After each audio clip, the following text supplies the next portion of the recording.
लोकप्रिय विधायक श्रीमती सविता कपूर जी, doctor R Rajesh ji, सचिव स्वास्थ्य शिक्षा चिकित्सा, सभी मेडिकल कॉलेजों के हमारे सभी प्राचार्यगण, नवनियुक्त सभी असिस्टेंट प्रोफेसर, स्वास्थ्य विभाग और अन्य विभागों से आए हुए सभी अधिकारीगण, कर्मचारीगण, मीडिया के सभी मित्र और सभी आए हुए अतिथिगण। मैं सबसे पहले तो आज प्रदेश के राजकीय मेडिकल कॉलेजों और हल्द्वानी स्टेट कैंसर संस्थान के लिए नियुक्ति पत्र प्राप्त करने वाले आप सभी असिस्टेंट प्रोफेसरों को बहुत हार्दिक बधाई देता हूँ, शुभकामनाएं देता हूँ। आज का ये समारोह आपके जीवन का एक महत्वपूर्ण पड़ाव है, बल्कि मेरा मानना है कि यह अवसर भविष्य में उत्तराखंड के चिकित्सा क्षेत्र को और सशक्त मजबूत बनाने में बहुत महत्वपूर्ण कदम सिद्ध होने जा रहा है। इसलिए मैं कहना चाहूंगा कि एक बार आप सभी लोगों का करतल ध्वनि से स्वागत करें।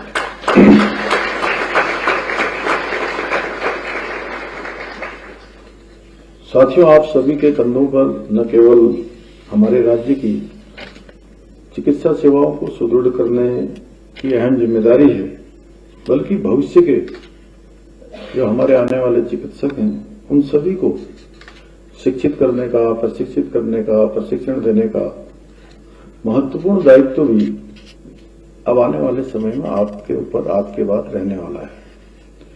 इसलिए आपकी सेवा आपके और परिवार के साथ साथ जहां आपके लिए महत्वपूर्ण है, आपके परिजनों के लिए महत्वपूर्ण है, वहीं राज्यवासियों के लिए भी बहुत ही महत्वपूर्ण है। और आपके द्वारा जो शिक्षित, प्रशिक्षित एमबीबीएस, पीजी, सुपर स्पेशलिस्टी के छात्र आने वाले वर्षों में राज्य में ही नहीं बल्कि देश और दुनिया में जाकर बीमारियों को दूर करने के साथ साथ चिकित्सा जगत में नए शोध करेंगे, नए अनुसंधान करेंगे। साथ ही चिकित्सा क्षेत्र में केवल जो चिकित्सकीय ज्ञान है वही पर्याप्त नहीं होता है, बल्कि इसके साथ साथ व्यवहार, सहानुभूति, धैर्य, करुणा और सेवा भाव, इसकी भावना भी बहुत महत्वपूर्ण होती है। इसलिए मैं आप सभी लोगों से आज के इस अवसर पर यह आग्रह करता हूं कि आप लोग आने वाले समय में अपने छात्रों को जहां गुणवत्तापूर्ण शिक्षा और प्रशिक्षण प्रदान करने के साथ साथ उनके भीतर संवेदनशीलता, सहानुभूति और सेवा का भाव उनके हरेक कार्य व्यवहार में आ जाए, इस प्रकार की भावना को भी विकसित करने का कार्य आप सबके माध्यम से होना चाहिए, जिससे आपके द्वारा शिक्षित, प्रशिक्षित जो चिकित्सक हैं वो न केवल एक कुशल और दक्ष चिकित्सक ही बनेंगे, बल्कि आने वाले समय में समाज के प्रति अपने कर्तव्यों को, अपने उत्तरदायित्वों को भली भांति पूरा करें, ईमानदारी से उनको निभाएं। मुझे पूरा विश्वास है कि आने वाले समय में आप सभी लोग पूरी निष्ठा के साथ, पूरे समर्पण के साथ, पूरी संवेदनशीलता के साथ, पूरे उत्तरदायित्व के साथ अपने दायित्वों का निर्वहन करेंगे और प्रदेश की स्वास्थ्य सेवाएं जो अच्छा बनाना हम सबके लिए बहुत चुनौती है। सभी, चाहे मैं हूं शिक्षा, चाहे चिकित्सा मंत्री जी हैं, सचिव साहब हैं, हमारे सारे प्राचार्यगण हैं, अधिकारीगण हैं, आप सब लोग हैं, हम सब लोग एक ही तराजू पर बैठे हैं और हम सभी का दायित्व है कि इस तराजू को ठीक प्रकार से बैलेंस करें। उसमें हम सबका सामूहिक उत्तरदायित्व भी है। और क्योंकि राज्य के अंदर स्वास्थ्य सेवाएं हमारे लिए अच्छा बनाना सच में एक बड़ा चुनौतीपूर्ण काम है। कहने से करना बड़ा कठिन काम होता है, लेकिन हम सब लोग करने पर विश्वास करते हैं और अच्छा करने के लिए लगातार प्रयास कर रहे हैं। उसमें आप सबकी सहभागिता जुड़ जाएगी आज के बाद, तो मैं समझता हूं कि गाड़ी जो धीरे धीरे चल रही है ये और तेज रफ्तार पकड़ेगी, तेजी से हम लोग आगे बढ़ेंगे। जो हमें आयाम प्राप्त करने हैं, जो हमें लक्ष्य प्राप्त करने हैं, जन जन तक हमारी चिकित्सा पहुंचे, हमारा स्वास्थ्य विभाग पहुंचे, उसके लिए हमारे प्रयासों को गति मिलेगी। आदरणीय प्रधानमंत्री जी के नेतृत्व में साथियों हमारी सरकार राज्य को बेहतर स्वास्थ्य सेवाओं के विस्तार के लिए, उनके सुदृढ़ीकरण के लिए निरंतर प्रयास कर रही है। हमारा प्रयास है कि राज्य के प्रत्येक नागरिक को अच्छी चिकित्सा सुविधाएं गुणवत्ता के साथ सस्ती दरों पर उपलब्ध हों, उनके लिए कठिनाई उनको चिकित्सा मिलने में न हो। इसी क्रम में हमने आयुष्मान योजना के अंतर्गत करीब अभी तक 61 लाख से अधिक आयुष्मान कार्ड वितरित किए हैं, जिसके माध्यम से प्रदेश के लगभग 17 लाख से अधिक मरीजों को 3300 करोड़ रुपए से भी अधिक का कैशलेस उपचार का अभी तक लाभ प्राप्त हो चुका है। इसके अलावा हम राज्य के प्रत्येक जिले में एक मेडिकल कॉलेज स्थापित कर रहे हैं, जिससे हमारे सुदूरवर्ती क्षेत्र के लोगों को उनके जिले में ही आधुनिक चिकित्सा सुविधाएं सहज रूप से उपलब्ध हो सके, उनको वहीं पर इलाज मिल सके। इनमें से 5 मेडिकल कॉलेज पहले से ही संचालित किए जा चुके हैं, जबकि 2 और मेडिकल कॉलेजों का निर्माण कार्य प्रगति पर है, अभी स्वास्थ्य मंत्री जी ने बताया। इतना ही नहीं, हम देहरादून, हल्द्वानी और श्रीनगर मेडिकल कॉलेजों में सुपर स्पेशलिटी विभाग भी स्थापित किए गए हैं, जहां कार्डियोलॉजी, न्यूरोसर्जरी, यूरोलॉजी जैसी आधुनिक चिकित्सा सुविधाएं उपलब्ध कराई जा रही हैं।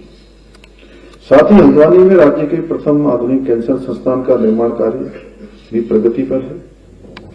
इसके साथ साथ हम हेली एम्बुलेंस सेवा भी प्रारंभ कर चुके हैं, जो आपातकालीन परिस्थितियों में सुदूरवर्ती क्षेत्रों के लिए जीवन रक्षक साबित हो रही है। अनेक गर्भवती माताओं के लिए भी उस कठिन समय में बहुत उन्होंने सहायता का काम हेली एम्बुलेंस सेवा ने किया है उनके लिए। इसके अतिरिक्त राज्य में निःशुल्क जांच योजना के अंतर्गत मरीजों को पैथोलॉजिकल जांचों की निःशुल्क सुविधा भी प्रदान की जा रही है। हमारी सरकार द्वारा जहां एक ओर जिला अस्पतालों और सामुदायिक स्वास्थ्य केंद्रों का आधुनिकीकरण करके बेहतर सुविधाओं से युक्त किया जा रहा है, वहीं दूर दराज के इलाकों में टेलीमेडिसिन सेवा के माध्यम से भी विशेषज्ञ डॉक्टरों का परामर्श सुविधा भी प्रदान करने का प्रयास किया जा रहा है। हम अपने सभी सरकारी अस्पतालों और मेडिकल कॉलेजों में स्टाफ की कमी को दूर करने के लिए भी निरंतर प्रयासरत हैं। आज जहां 142 असिस्टेंट प्रोफेसरों को नियुक्ति पत्र प्रदान हो रहे हैं, वहीं 356 असिस्टेंट प्रोफेसरों की प्रक्रिया की नियुक्ति की गतिमान है। इसके साथ ही अभी हाल ही में 1248 नर्सिंग अधिकारियों का 170 टेक्नीशियनों की नियुक्ति भी प्रदान की है और करीब 600 नर्सिंग अधिकारियों की चयन प्रक्रिया भी गतिमान है। हमारी सरकार समृद्ध उत्तराखंड, स्वस्थ उत्तराखंड के सपने को साकार करने के लिए निरंतर प्रयास कर रही है। साथियों, आप सभी को भलीभांति याद होगा कि पहले के समय में उत्तराखंड में किस प्रकार से भर्तियों में भारी धांधली होती थी, पक्षपात होता था, भ्रष्टाचार होता था और नकल के प्रकरण लगातार आते थे, जिसके कारण से जो योग्य अभ्यर्थी होते थे, योग्य जिनके अंदर योग्यता, प्रतिभा, क्षमता होती थी, बहुत बार वो चयन से दूर हो जाते थे और चयन उन लोगों का हो जाता था जिनकी पहुंच होती थी या जो भ्रष्टाचार से कहीं न कहीं अपने को उस प्रक्रिया में शामिल कर लेते थे, जिसकी वजह से हमारे सभी जो प्रतिभावान लोग हैं, योग्य उम्मीदवार हैं, उनका भविष्य अंधेरे में जा रहा था। और भर्ती परीक्षाओं के इसी कलंक को मिटाने के लिए हमने राज्य में देश का सबसे कठोर सख्त नकल विरोधी कानून लागू किया। और आज सभी भर्ती परीक्षाएं मेरिट के आधार पर सुनिश्चित की जा रही हैं, जिससे योग्य उम्मीदवारों को उनके कौशल और उनके परिश्रम का पूरा लाभ मिल रहा है। इसी का परिणाम है कि आज प्रदेश में लगभग 27,000 के लगभग युवाओं को हमारे सरकारी नौकरियां प्राप्त करने में सफलता प्राप्त हुई है। और 4 जुलाई 2021 को मैंने राज्य के मुख्य सेवक के रूप में इस जिम्मेदारी पर काम करना प्रारंभ किया था। उसी दिन से हमने ये संकल्प लिया था कि प्रदेश के अंदर जितने भी पद जिस विभाग में भी रिक्त हैं, उन सभी पदों को हम भरने की प्रक्रिया प्रारंभ करेंगे। और मुझे आप सबको ये बताते हुए संतोष है कि हमने जो संकल्प लिया था वो संकल्प तेजी से आगे बढ़ा और अभी तक राज्य स्थापना के बाद जितनी कुल नियुक्तियां हुई हैं उसमें से 2/3 नियुक्तियां इन 4 सालों में संपन्न हुई हैं। और अगले 1 साल का भी पूरी तरह से हमारा कैलेंडर लोक सेवा आयोग, अधीक्षण सेवा चयन आयोग ने बनाया हुआ है। विभिन्न विभागों की लगातार मैंने समीक्षा की है। जहां भी पद रिक्त हैं उन सभी पदों को नियुक्ति प्रक्रिया के तहत लाया जाएगा, उनके अध्याचन जारी किए जाएंगे, विभागवार उसकी जो उपलब्धता है उसके आधार पर भर्ती परीक्षाएं आयोजित की जाएंगी। और सारी भर्ती परीक्षाएं पारदर्शिता के आधार पर होंगी, योग्यता के आधार पर होंगी।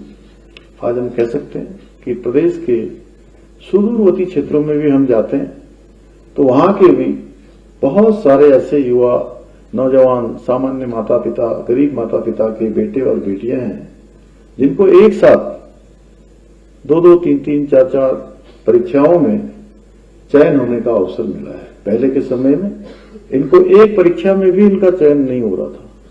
कई वर्षों से भर्ती परीक्षाओं में शामिल होते थे लेकिन चयन नहीं होता था। भाइयों बहनों, इस व्यवस्था को भी हमने बदलने का प्रयास किया है और ये प्रयास हमारा एक संकल्प लेकर सिद्धि की ओर आगे बढ़ रहा है। और हमारे नौजवानों का, युवाओं का, विद्यार्थियों का, छात्रों का, छात्राओं का, सभी का मनोबल बढ़ा है। और मनोबल उनका बढ़ा है, उनके साथ साथ उनके माता पिता का भी आत्मविश्वास लौटा है। जिनके मन में ये बात आ गई थी कि भर्ती परीक्षाएं पारदर्शिता से संपन्न नहीं हो रही हैं, संदेह उनके अंदर आ गया था। उस संदेह को भी मिटाने का काम, उस भ्रम को हटाने का काम हमारी सरकार ने किया है। और मैं कह रहा हूं कि 27,000 और उसमें से भी आज आप लोगों को नियुक्ति पत्र मिलने के पश्चात ये संख्या और बढ़ जाएगी।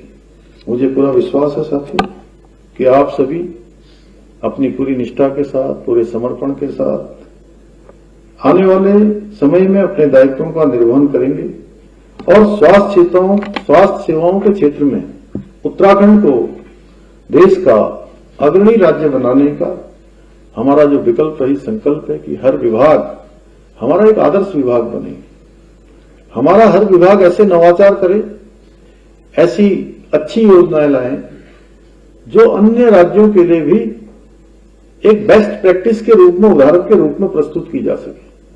बहुत सारे मामलों में आज उत्तराखंड देश के अग्रणी राज्यों की सूची में शामिल हो गया है। बहुत सारे मामलों में हमने लीड लिया है। बहुत सारे काम पहली बार उत्तराखंड में हुए हैं। तो मेरा आप सबसे कहना है, क्योंकि आप सब आज मुझे लगता है आपको संतोष निश्चित रूप से होगा, प्रसन्नता भी होगी। और जितनी प्रसन्नता आपको हो रही होगी उससे ज्यादा प्रसन्नता आपके अभिभावकों को, माता पिता को, आपके परिवारजनों को भी आपसे कम नहीं हो रही होगी। कुछ तो ऐसे होंगे शायद उनको आपसे भी ज्यादा हो रही होगी। इसलिए हमें उन सब के सपनों को, कि वो किन परिस्थितियों से उन्होंने अपने को आगे बढ़ाया है, किन परिस्थितियों का सामना किया है, कौन सी चुनौतियां एक सामान्य मानवीय के जीवन में होती हैं, अगर वो सब हमारे प्रत्येक दिन का काम शुरू करने से पहले हमारे ध्यान में रहेगा, थोड़ी देर का स्मरण हमारे को होगा, तो निश्चित रूप से आपके द्वारा जो भी काम किया जाएगा वो काम इतना शानदार होगा कि एक तो देखिए भगवान की बड़ी कृपा आपके ऊपर है कि आप सब लोगों को चिकित्सा और शिक्षा के क्षेत्र में काम करने का अवसर मिल रहा है। ये भगवान की बिना कृपा के हो नहीं सकता है। तो ये मानिए कि आप डॉक्टर बन गए, डॉक्टर के बाद आप प्रोफेसर बन गए, प्रोफेसर बनने के बाद अब डॉक्टरों की जहां से फैक्ट्री होती है उस फैक्ट्री के आप कारीगर हो गए हैं। अगर मैं आपको डॉक्टरों की फैक्ट्री का कारीगर कहूं तो कोई अतिशयोक्ति नहीं होगी, कोई अतिशयोक्ति भी नहीं। तो आपका ये जीवन तो सफल हो गया, आने वाले कई जीवन आपके इसी जीवन से सफल हो जाएंगे जब हम उत्तराखंड को शिक्षा के क्षेत्र में हिंदुस्तान का अग्रणी राज्य बना पाएंगे, और आप सबके योगदान से ही ये संभव होगा। इसी विश्वास के साथ एक बार पुनः आप सभी को बहुत मैं एक बार बधाई देते हुए आपके उज्जवल भविष्य की कामना करते हुए अपनी बात समाप्त करता हूं।